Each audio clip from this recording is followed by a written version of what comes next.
Finance and Planning Committee meeting will now come to order. We are convened as of 5:30 p.m. Mountain Daylight Time. And I would respectfully ask everyone who is attending this meeting, please to make yourself on mute if you would, unless you are recognized to speak. That will help the meeting be orderly and understood by all. We want to thank you all for joining us this evening. Please note that the committee meetings of the RTD Board of Directors will continue, at least for a while, to be held remotely via Zoom conferencing, and they will be audio and video recorded. The meeting recordings, along with the unofficial minutes of the meetings, will be posted as soon as practicable on the board's website. That's rtd-denver.com. So visit that website for those materials. In addition, a live stream of this meeting is also available via RTD's YouTube channel. So directors and members of the staff, for the sake of the record, if you would like to be acknowledged during tonight's proceedings, I would ask you please to raise your virtual hand and wait for me to call upon you before proceeding to speak. And directors and staff who are participating by phone, well, they can also raise their virtual hands to indicate they would like to speak by pressing *9 on your phone. And to toggle your mute setting on your phone, you simply press *6. So the first thing I would like to do is to call the roll for the committee members. Director Peggy Catlin. Here. And Director Bobby Deschel. Here, All right. And Chair Lynn Geisinger is away on an excused absence from this meeting. And Director Michael Guzman is also away on an excused absence from this meeting. Director Ian Harwick. Here. All right. And Vice Chair Eric Davidson. Here. And Chair Doug Tisdale of the Finance and Planning Committee is present. I also note, for the sake of the record, that we have Director Marjorie Sloan with us present in the meeting. Are there any other? Oh, and I now see Director Bob Broom has also joined us for this meeting. And I do not see any other directors. Are there other directors present? If I have, please feel free to speak up. All right, seeing none, I think we're set. So I would now like to open the public comment section of our meeting to anyone who would like to address the committee regarding any topic that is listed in the published meeting agenda for the current or for the immediately preceding month. Now, if you wish to speak and you haven't already done so, please either raise your virtual hand or press *9 on your phone. So we'll wait a moment to give people an opportunity to raise their virtual hand, either on their laptop or other device, or by pressing *9 on the phone. Let me ask staff, do you have any indication of anyone having raised their hand or requested an opportunity to speak? There are no hands raised, and there were also no emails received. All right, no hands and no emails, so we appreciate that. It avoids the necessity of my doing the normal disclaimer about if you have asked to speak that you'll be recorded and so forth. So we proceed on, having concluded affording the opportunity for public comment, and we'll proceed with the rest of our meeting. The first item that we have in this committee meeting is always to give an opportunity for external entities to share information with us. I am advised that we do not have any information from external entities to share this month. Let me just confirm with staff. Am I correct? There is no information from external entities that we have received. That is correct. Thank you very much, Tai Shrey. Then we proceed to the next portion of our agenda, which is recommended actions. There is one recommended action that we have on our agenda this evening. That action is for the grant agreement with the Colorado Energy Office to implement the 2023 Ozone Season Transit Grant Program. And this is a recommended action for the Board of Directors to authorize the general manager and CEO or her designee to enter into an intergovernmental agreement, referred to as an IGA, with the Colorado Energy Office, and to authorize the transfer of up to $2.2 million from the unrestricted fund to effectuate the 2023 Ozone Season Transit Grant Agreement, which will address the months of July and August of 2023. Do we have a motion? So moved. And let me see who Director that was. Davidson. Director, okay, Vice Chair Davidson. And is there a second to the motion? Second, Harwick. Harwick is the second to the motion. Thank you very much.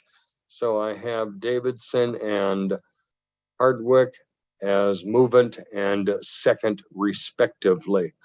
I would now like to ask Michael Davies, the Government Relations Officer, and Doug McLeod, our Chief Financial Officer, to present this item to the committee. Gentlemen, the floor is yours.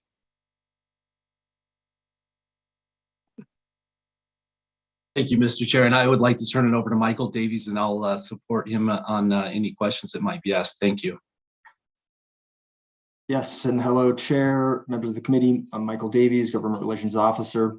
And as Chair Tisdale said, seeking authorization for up to $2.2 million that will use to implement the 2023 Zero Fare for Better Air program through the Ozone Season Transit Grant Program that's administered by the Colorado Energy Office.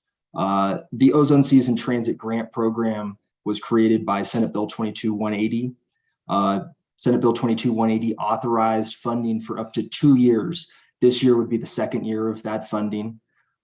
This year, House Bill 23-1101, which the board took a support position on, was signed into law and made improvements to the SB 22-180 program that allowed roughly $2.9 million in unused funding from 2022 to be available for the 2022 or 2023 grant period. One other improvement was it also removed the 20% RTD required match funding that was a requirement of last year's grant program.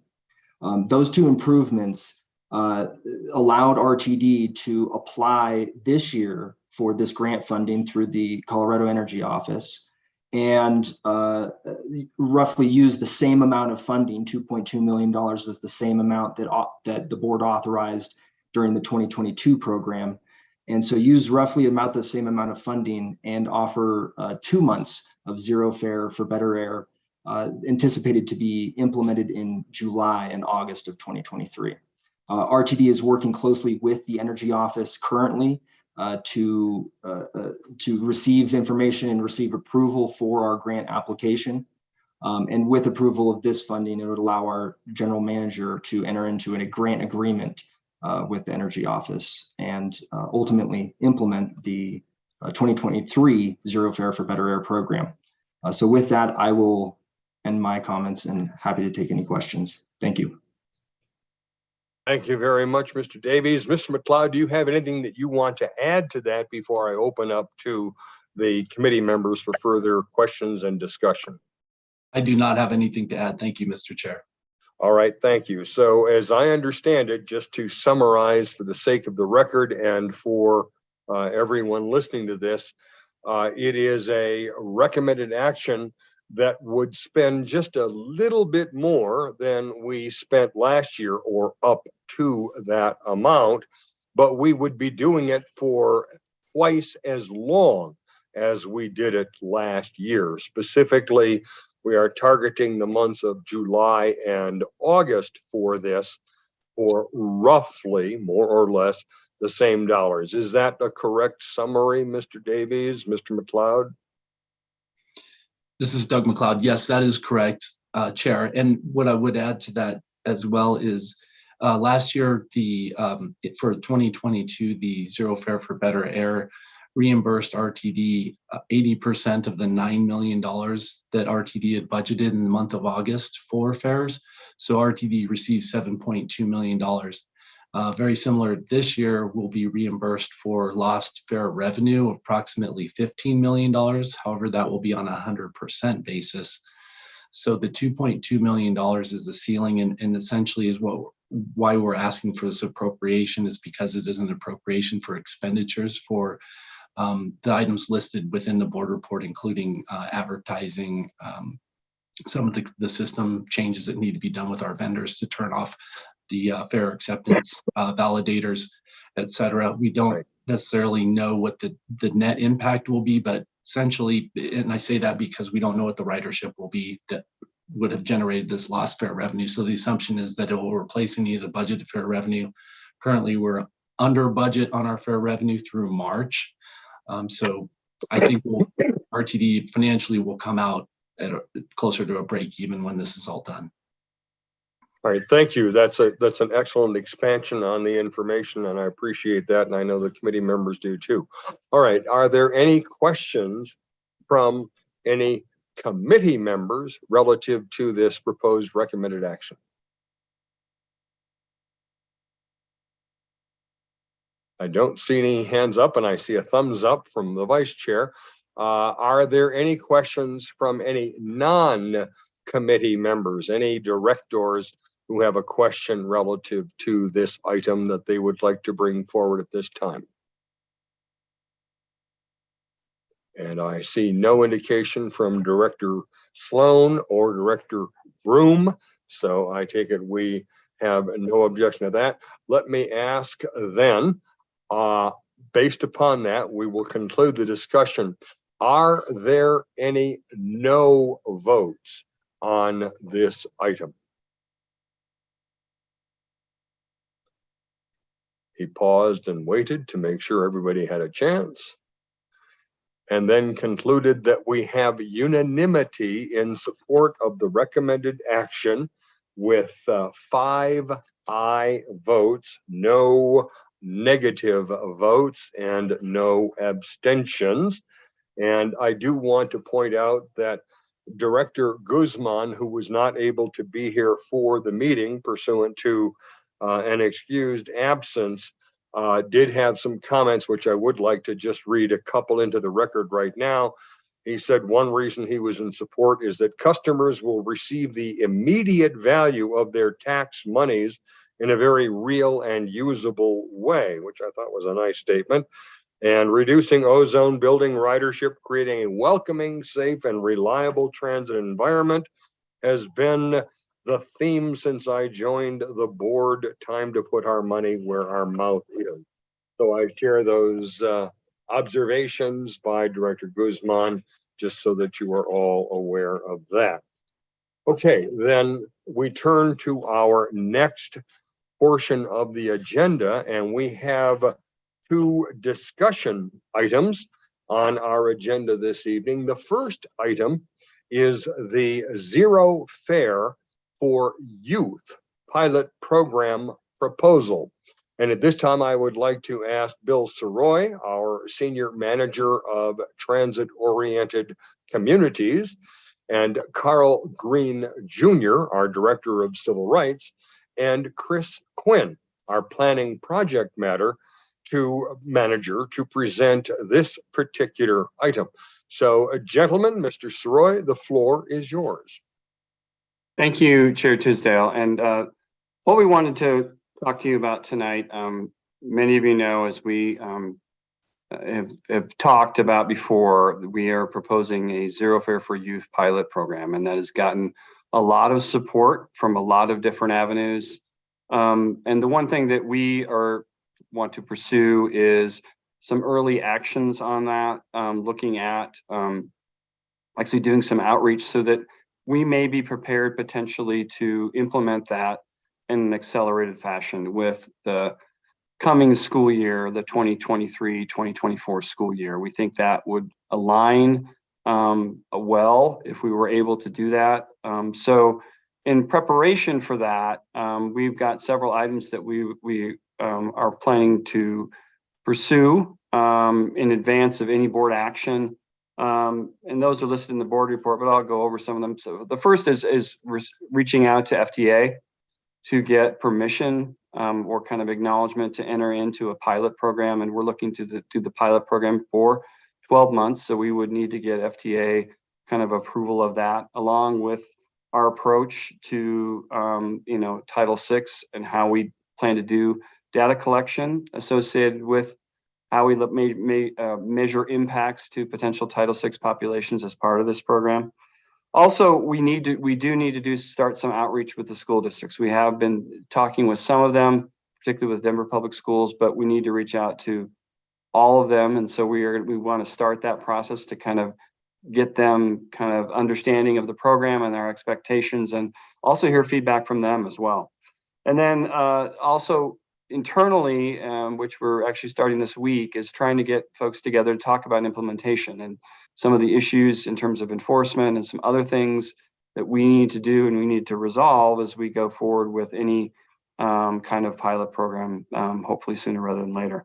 And then an important piece that we would like to start, obviously it's probably going to take a little while, is really start those conversations with potential funding partners, looking to reach out to, some folks we've heard from, but others, in particular school districts, local jurisdictions and others that we may reach out to look at being potential funding partners to solidify this program and make it a sustainable program beyond the 12-month pilot program. So I think those cover kind of the things that we are planning to do, but I think this was more, we wanted to inform the board that this is a direction that we intend to go, and that we will come back in July when we come back with the full recommendations and the feedback that we're garnering during the engagement period that we're going through right now, that we would give information to the board on some of these items in terms of updates, and our recommendations ultimately in terms of the implementation of a Zero Fare for Youth pilot program. So with that, I will open it up for questions, and Carl, Chris, or I could answer any questions the board may have.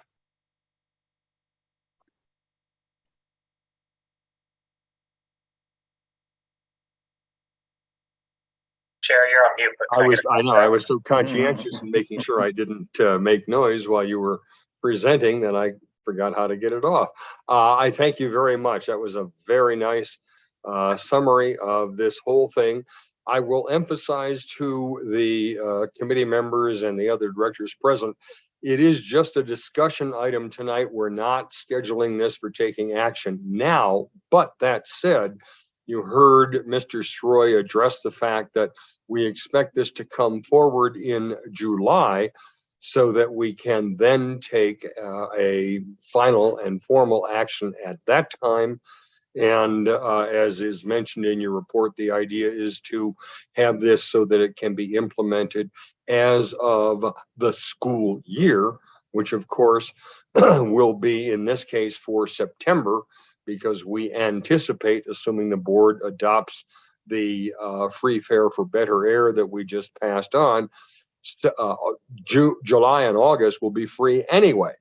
So it's a question of September 1 is when this would have an impact. All right.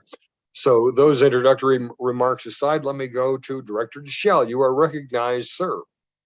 Thank you, Mr. Chair, and thank you, Mr. Sroy and your team for this great presentation. certainly have my wholehearted support. If there's anything we can do to be of further assistance to help line up funding partners, things of that nature, please do not hesitate to reach out. And thank you guys. This is really impressive work and incredible. Something exciting to look forward to, and I think a great rallying point for many, both here on the board and certainly in the community, for establishing that and making that available for kids. Thank you very much, Director Deschel. Let's go to Director Catlin, Madam First Vice Chair.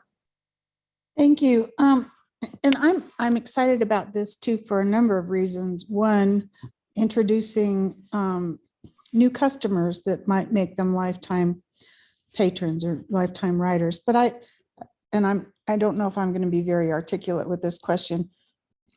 Number one, there are school districts that, like Jefferson County, that are underserved. But when you reach out to them, would there be an opportunity to gauge potential interest or potential new ridership if we were to introduce some new routes for this particular pilot program? That I think that particularly in my area, there might be some opportunities to entice some of the youth to ride. And then secondly, my children went to a private high school, and they attracted youth from all over the metro area. And a number of my children's friends would catch the bus in Green Valley Ranch, for example, or in Park Hill, and do a couple of transfers and transfer all the way down so that they could get to Mullen High School. And I was wondering if you, as part of your outreach, not only with school districts, if you were going to perhaps contact some of those private institutions, and I can think of a number of them across the metro area that do serve some of the underserved communities, I guess. And I just was wondering if that was part of your outreach program. That's all two-part question. Thanks. Two-part, excellent question. Mr. Soroy, do you want to attempt the first go round with that? Sure. And I'll also ask any of my cohorts to chime in as well. But on the first question, or the second question first, yes, we do plan to reach out to private high schools. In fact, we're having a discussion about that today. I know that Carl has already we've gotten the full list of school districts, and we're looking to also supplement that with the private high schools that I know that we will do. So we are definitely planning on doing that. In regards to service, we are not, as part of the pilot, planning to look at any additional service over what is planned. And we've had discussions with Jesse and his team. That's not to say that in the future, as demand would grow and as resources are available, that we could look to add service. But as part of this pilot, we are not looking to add any service. We're looking to basically accommodate it with the service that we have out there and that we can accommodate with the resources that we do have. All right, Madam First Vice Chair, you have your hand back up. Yeah. And I guess I wasn't suggesting that in this pilot that service be changed, but hypothetically, as you reach out to some of these school districts, if you could gauge interest in potential service to some of these areas. That's all I was, Okay. I didn't mean to imply that you would change service right now, but perhaps look at a hypothetical situation, and maybe these like parent-teacher organizations, or even some of the administrators could do a survey, conduct a survey, and find out if there would be interest among their student population. So I was just wondering if that could be a way to gather information. Thank you. Maybe we could also use it as an opportunity to recruit for operators and mechanics while we're talking to these high school students. Mr. Green, your hand is up, sir. Yes, thank you, Mr. Chair. Just to piggyback on Mr. Soroy's comment regarding, and to follow up with Director Catlin's question with regards to our outreach. And also in addition to that, to the survey instrument. So we're including public schools, private schools, entities serving, whether they're looking for their GED, alternative schools. So it'll be comprehensive in our approach to make sure that we hit that target demographic between 6 and 19. And to your point, Director Catlin, with respect to the survey instrument, we could include questions that would bring about that information as far as interest level, as far as this pilot program and what it can provide for our service area. All right, thank you, Mr. Green. General Manager, CEO Johnson, let's hear from you now.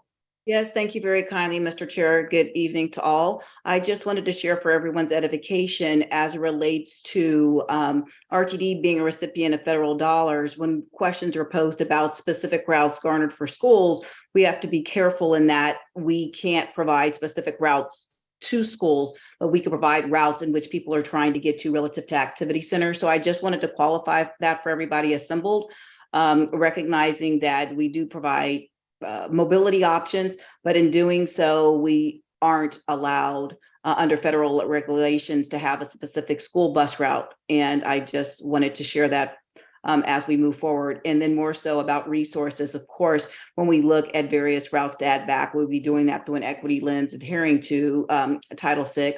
And then more specifically, we have to ensure that there's people power as we go full steam ahead. And as you know, with the presentation that'll be provided tomorrow night at Operations and Safety Committee, we have made our commitment to look at those routes going forward. And there's a notable route being brought back. And I know Director Sloan is on this call and acknowledges that as we move forward, because it was basically all about resources. So thank you very much, sir, for the opportunity to share that information with all of you. Thank you very much, General Manager, CEO. We appreciate your supplementation of all of that. Are there other members of the committee or other directors who wish to address us at this time on this matter relative to this discussion item on zero fare for youth? All right, I don't see any other hands up now. Let me just advise that Director Guzman, once again, who is not able to join us, did share a couple of comments, and I'll just briefly give you two of those.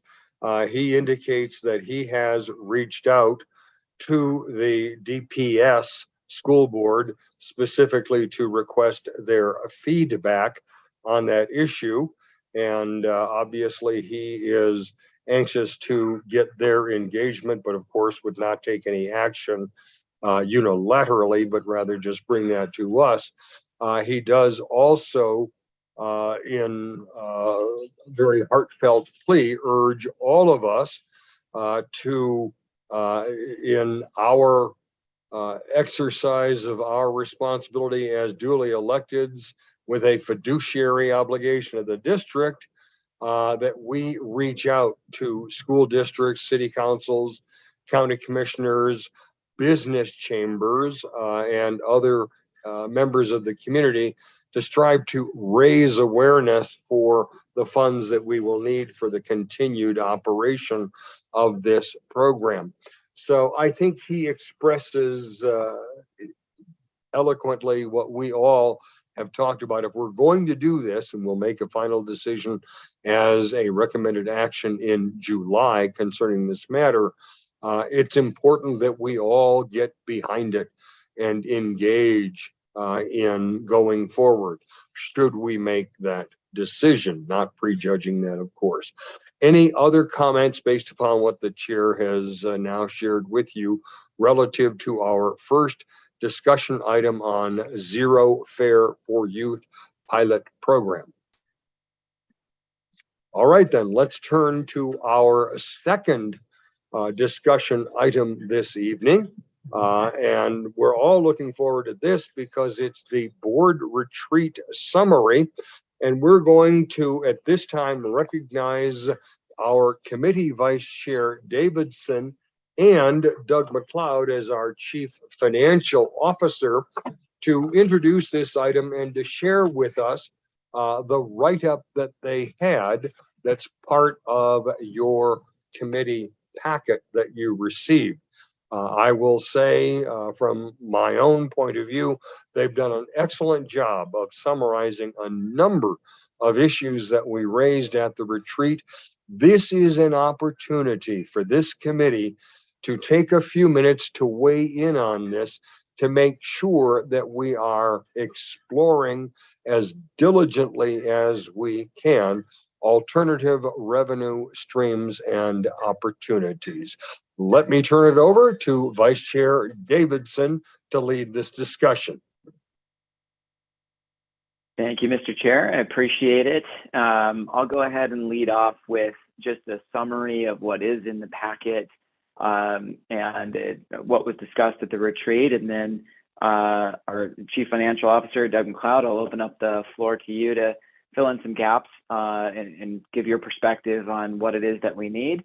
And then we'll come back around and talk about some next steps. So as discussed in other matters at the previous Finance and Planning Committee meeting, at the March 25th board retreat, the board of directors identified the need to create a long-term, sustainable and resilient funding model for RTD as a key policy goal for this current board. So the discussion tonight is just intended to further recap that discussion, as well as to start laying out some next steps. So first of all, there were two fundamental finance topics that we discussed at the retreat as playing a role in shoring up RTD's long-term financial position. One is the diversification of RTD's revenues, and two is any Tabor impact mitigation strategies we might be able to explore. So first, I'll start from just recapping the discussion around the need to diversify revenue. So thank you very much to Doug McLeod for including on packet page 8 the pie charts that you'll see. So first of all, as you see on packet page 8, RTD's sales and use tax collections accounted for approximately 2/3 of our annual revenues in 2022. However, and very notably in 2023, this is actually expanding and growing to 3/4 approximately of RTD's revenues as the one-time COVID relief funds exit our budget. So this dependence on sales and use tax represents a multifaceted risk to the agency. First of all, and perhaps most materially, any significant disruption to consumer spending has a material impact on our ability to operate. That's all the more true in the presence of any type of Tabor ratchet down effect we might face, which we'll come to in the second portion of the discussion here. Second of all, the extent to which we can actually maintain and scale our services is dependent on those sales and use tax collections and solely on those, which may not be the only metric that Coloradans want to measure the need for transit against. So at the board retreat, we brainstormed some ideas. We talked about the need to map out where we are and some things that we might be able to explore in an effort to diversify our revenue. So as you'll see in the packet, one thing we discussed was, if we haven't already, to do a benchmark of our funding structure and our model against other peer US-based transit agencies that could help inform opportunity identification and also help us communicate with any of our public partners. Second of all, we talked about the need to review any previous work. There has been some prior work done at RTD to look at opportunities to diversify revenue. Some things I think don't really move the needle, and it'd be good for us to take a look at that so we're not repeating all of that work. And then we had a discussion around creative solutions and opportunities we might research as potential alternate sources of funding. Fees occupied a large portion of our discussion at the retreat. This is something Director Broom has brought up in the past a number of times in looking at what we do and do not have jurisdiction over. We talked about public funding sources and partnerships we might explore. In some ways, we're already starting to talk about that as we look at Zero Fare for Youth and our long-term strategies for funding, should that pilot be successful. Private funding sources, foundation sources, additional advertising opportunities came up, funding swaps or volatility mitigation measures, monetization of parking, and other opportunities. Some of these, will be better than others. I know that Mr. McLeod has some great perspective on which of these might move the needle, what might not, and what might actually be disruptive to other functions in the agency or even to our customers. So I'll kind of table that. We'll come back to that for, next steps after I'll open the floor to Mr. McLeod. But exploring these ideas, I just want to emphasize is really cross-functional. It's legal when we start talking about what we have jurisdiction over. It's operations, what's disruptive, what can we do, especially as we talk about things like parking. It's finance. So I'll come back to that when we discuss multiple steps. One thing I just want to mention is I did have the pleasure to speak with Mr. McLeod recently, and I don't want to steal your thunder, Doug, but I really like the way you put it, that one of the most important things we need to do is create a backstop. So I just wanted to highlight for the board and for staff and for everybody here that I think this is a thoughtful way Doug had put this. We can operate at our current funding level the way we are. That's thanks to a lot of hard work that's been done over the last couple of years. If we want to expand, that's a different conversation. But to maintain our current level, we need to have backstops to prevent large financial shocks to a single revenue stream from disrupting our ability to operate. So again, determining what to propose and pursue will be cross-functional. So second of all, I'll go to the second piece here and then open up to Doug finally. We also discussed the need to mitigate potential impacts that Tabor might present to us. We're facing the end of our exemption potentially in 2024. So we did have a discussion around mitigation strategies that the board might be able to undertake and take a position on, and also for then staff to pursue. In many ways, this has already been underway from the Tabor Ad Hoc Committee, the work of Mr. McLeod, the work of Mr. Davies in looking at opportunities in government relations, et cetera. We talked about the potential to create an enterprise fund to separate fare revenues from other sources, recognizing fares are small, and Mr. McLeod's looked into that, I know. We talked about potentially taking a position on and pursuing a debrucing, something this board has not formally taken a position on. We talked about potentially extending the Tabor exempt period from an idea that came through finance and exploring a refinance of one of our bonds to 2026. So those were the things that we discussed. Before getting into next steps, I'd like to just open this up to Doug McLeod and to please further highlight any needs, any specific risks, any specific history of some of the efforts that have been done as you've been here, longer than many of us here on the board. So open the floor to you to add what I've missed and give your perspective as well, if you would please. Thank you very much, Vice Chair Davidson, and you really summed it up very well. I'm very pleased that the board as the policymaking body is undertaking this effort to really look at how we can diversify our revenue sources and mitigate some of the risk that we're exposed to on the financial side. Historically, some of the items that we've been exposed to, so in 2008, 2009, the Great Recession caused a 10% decrease in RTD's sales and use tax collections. We did recover over subsequent years. It took about 5 years actually to get back to the pre-Great Recession levels. Just to give you an indication of what type of impact that can have to RTD's finances. And as Vice Chair Davidson mentioned, we're now even more exposed, having our sales and use taxes be 3/4 of our revenue sources at this point. It's two causes, as Vice Chair Davidson mentioned, the loss of the COVID funding, as well as the decrease in fare revenues, which was one of the items that we could control as an agency through policymaking, control the level of fares and the amount of fares that we collected to a certain extent, of course. With COVID and lower ridership, lower fares, that made fare revenue a lower percentage of the overall pot of revenue sources, in addition to the fare structure changes we're talking about implementing possibly in 2024. It will become less of an impactful measure of our fare revenue success or our revenue successes. One item that we don't talk about often too is that our sales and use taxes are also susceptible to legislative changes in terms of exemptions. And when we talk about exemptions, there are items which are taxable and there are exempt items which are non-taxable. RTD follows the state tax exemption item list. And so any changes that the state might enact could affect RTD for better or for worse. So that's another item to a certain extent out of our control. We can try to address it through legislative changes ourselves. However, that is a potential exposure area there as well. I would like to mention that we have put some things in place. There was a fiscal sustainability committee that was convened back in 2010 and 2011 following the Great Recession to look at these same items.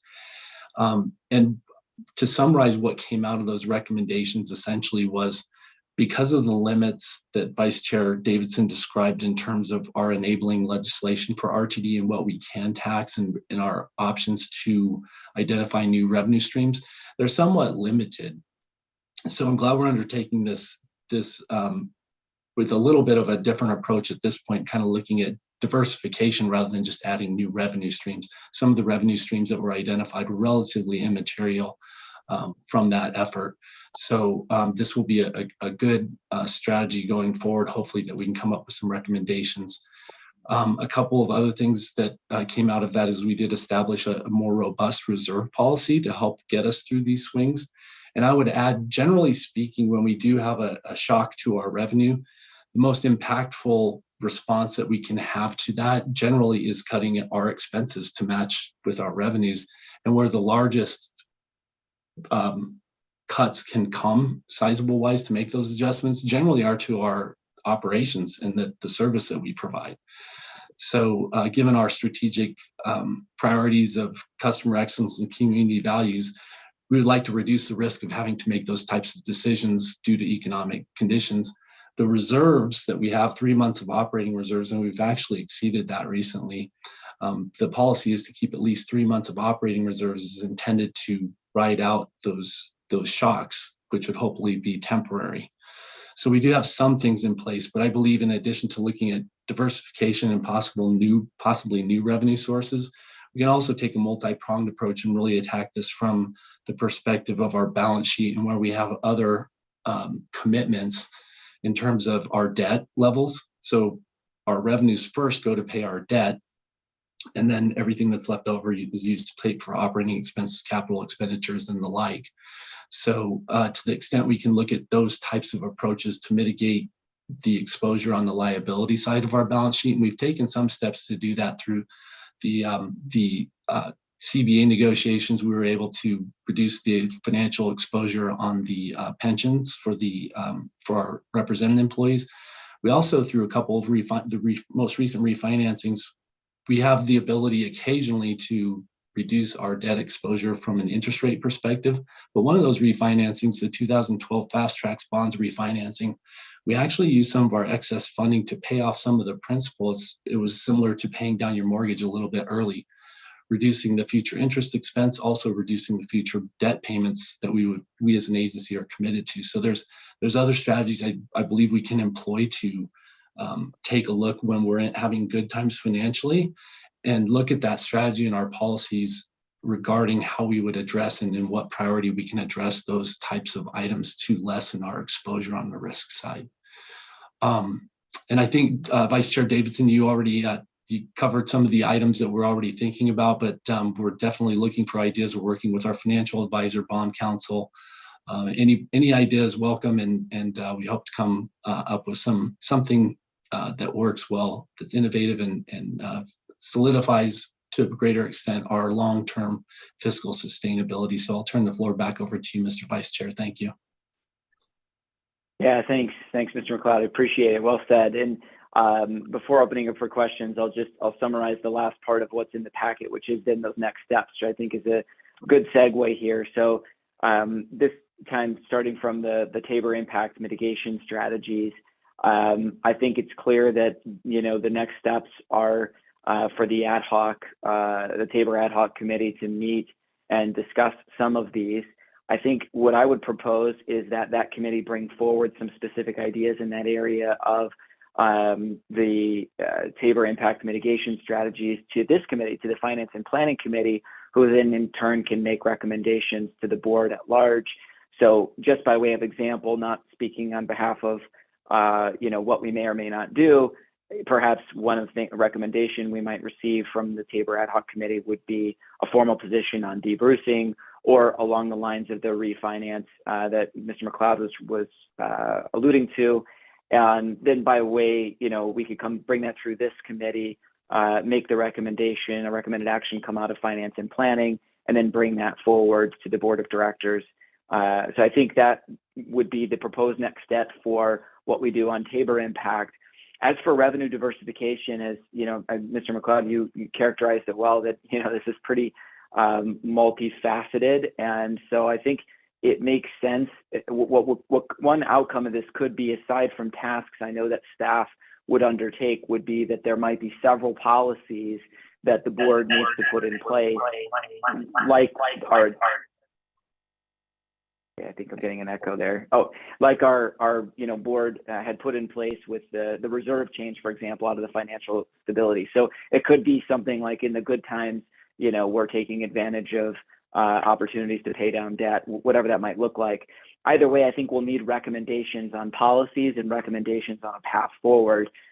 So this is likely a cross-functional group across a lot of different parts of the organization. So if it is agreeable to this committee, to the chair of this committee, to the chair of our board, to the CEO and general manager, Deborah Johnson, and to CFO Doug McLeod, I'm more than happy to engage with all of those parties to frame up what a cross-functional group and next steps might look like, so we can start pursuing some recommendations that would ultimately come from staff, I think most likely led by you, Mr. McLeod, to this board to take some positions on. So just to recap, the Tabor Impact Mitigation goes to our ad hoc Tabor committee, brings any recommendations forward to this Finance and Planning Committee to bring to the board. And then I'm happy to engage with all necessary parties to frame up what type of cross-functional group and effort would be needed to explore revenue diversification to bring back to this committee. So with that, that's what we had to discuss here with some proposed next steps. Mr. Chair, I'll yield the floor back to you to shepherd the discussion. Thank you very much. And we appreciate A, the hard work, and B, the excellent work product, and C, the amplification of same during the course of your presentation here. I think that helps. And I want to emphasize one thing, because it is possible that there are some people watching this who might be a little confused. Recognize that when we show that sales and use tax as a percentage of our revenue will go from something like 66% to something like 78% or whatever, it doesn't mean that sales and use taxes have gone up. What it means is that the portion of federal funding that we have received has gone down. And so that's what inflates the percentage portion of our budget that is represented by sales and use tax. So I just want people to understand, it's not that, oh, well, you're getting so much more taxes now. No, we're actually getting the same, right around the same, but it becomes bigger as a percentage because the federal funding has essentially gone away. Director Deschel, you are recognized, sir. Thank you, Mr. Chair, and thank you, Director Davidson and Mr. McLeod for really the hard work here. Just a few other anecdotes, I think, tools in the toolbox, so to speak. One is the FISA account, Fast Track's internal savings account. That's an invention of the board. The board invented it. The board can take it away. As of the April board briefing documents, which is the February 23 unaudited financials, we're sitting just shy of 150 million. There's a real point in time at which we need to put strong policy over politics. I was not around when the FISA account was created, but my understanding is that it was created to really appease communities so that, look, we're saving some money, we're saving some capital to be able to build X. The reality is, if we're operating from a responsible financial position, we're not having political funds set aside, right? If that allows us to pay off our debt early or significantly reduce our debt to free up capital, which we can use for capital expenses in a responsible way, it seems like that's the better choice. And I don't want us to lose sight of the fact that the FISA account is a board-invented creation that was done for political reasons. That if it's in the best financial interest of the agency, we shouldn't shy away from opening that fund up for things like refinancing and paying down debt early, like backflowing funds that might have a Tabor ratchet down. I think our park and rides are specifically well positioned for electric vehicle chargers. Those are a revenue source on two fronts, one on leasing the parking spot and the other on percentage revenue from the actual cost of doing the charging, right? But as the state transitions EVs over, I think one thing many folks forget is gas stations make their money on things people buy inside of them more than the gas they sell. And those things people buy inside of them are by and large subject to the tax that we get money from. And so there's sort of a ripple effect as we transition over. And I think a real opportunity with our park and rides to offer that as an amenity and as a service for folks who are focused on decarbonizing. I think finally, one thing that would be good, and this may have been said as part of the sort of long list for the Tabor Ad Hoc Committee, is what are our options for Tabor refunds? The state in the past couple of years has done some, refunding or lowering of property taxes or other items. Are there ways that we can refund the funds in a similar manner, whether that's through reduced fares, whether that's through some other mechanism? And I think, really to the extent that we can, creating an enterprise fund is good.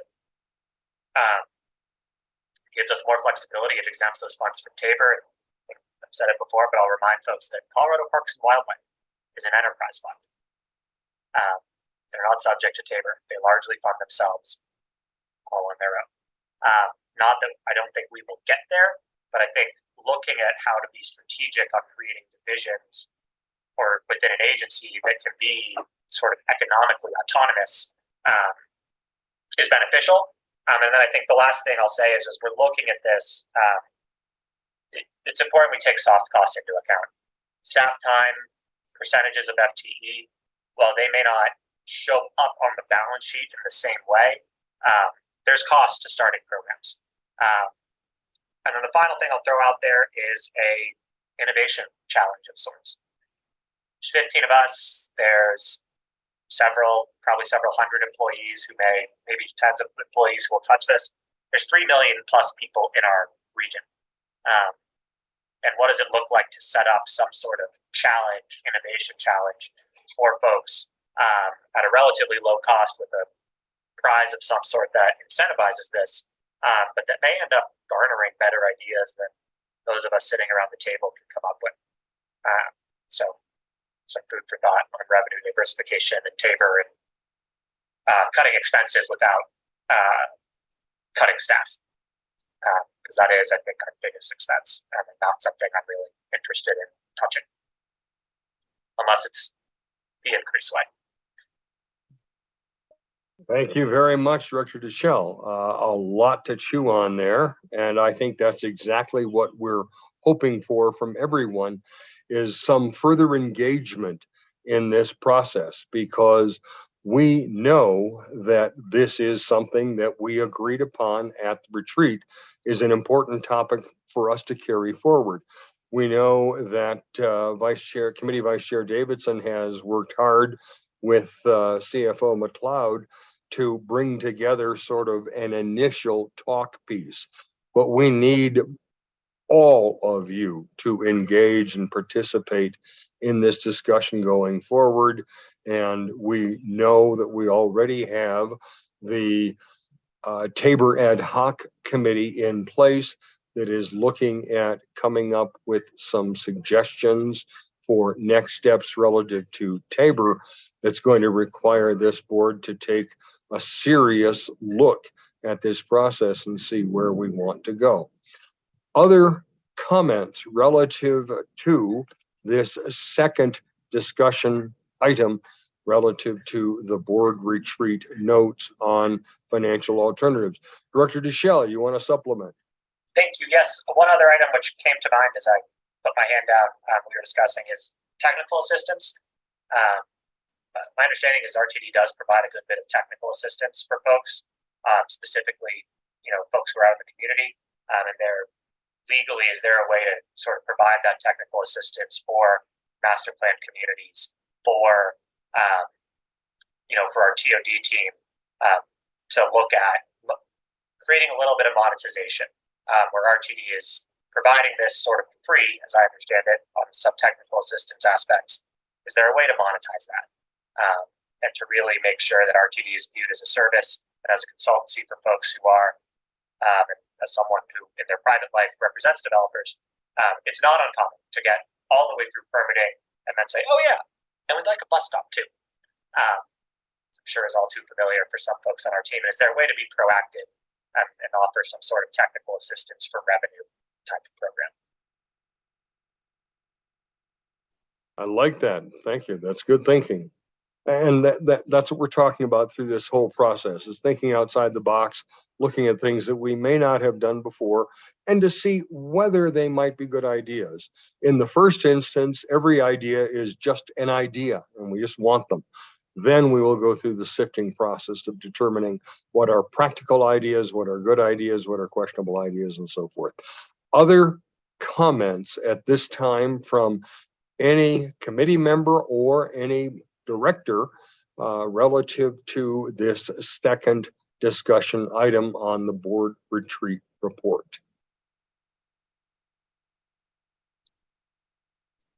He paused sufficiently to allow people to raise their hands, and Vice Chair Davidson has done so. Mr. Vice Chair.